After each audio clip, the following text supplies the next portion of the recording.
प्राचीन समय की बात है। एक छोटे से गांव में एक गरीब ब्राह्मण रहते थे जिनका नाम रमेश था। वे अपनी पत्नी और छोटे पुत्र के साथ बड़ी सादगी से जीवन व्यतीत करते थे। रमेश का मन पूजा पाठ और भगवान की भक्ति में इतना लीन रहता था कि उनकी आर्थिक स्थिति की चिंता भी उन्हें नहीं सताती थी। रमेश के घर में गरीबी का आलम था।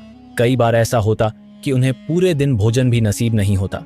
फिर भी रमेश कभी भी भगवान पर से अपनी आस्था नहीं खोते थे।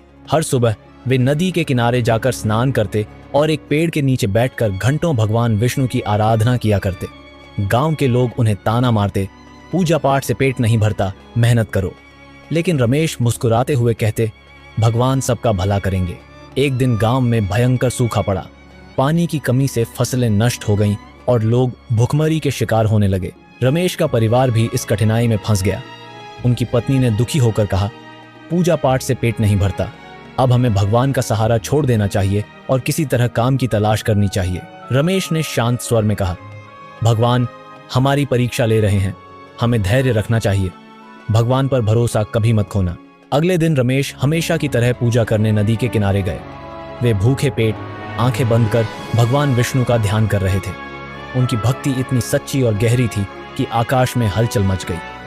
भगवान विष्णु ने नारद मुनि से कहा, रमेश की भक्ति मेरे लिए अतुल्य है, मैं उसकी परीक्षा समाप्त करना चाहता हूँ। भगवान ने एक स्वर्ण पात्र में भोजन और सोने के सिक्के रखकर उसे नदी के किनारे छोड़ दिया। जब रमेश ने आंखें खोलीं तो उन्होंने स्वर्ण पात्र देखा।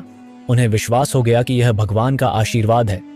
वे रोते हुए बोले, प्रभु मैं जानता था आपकी कृपा अवश्य होगी।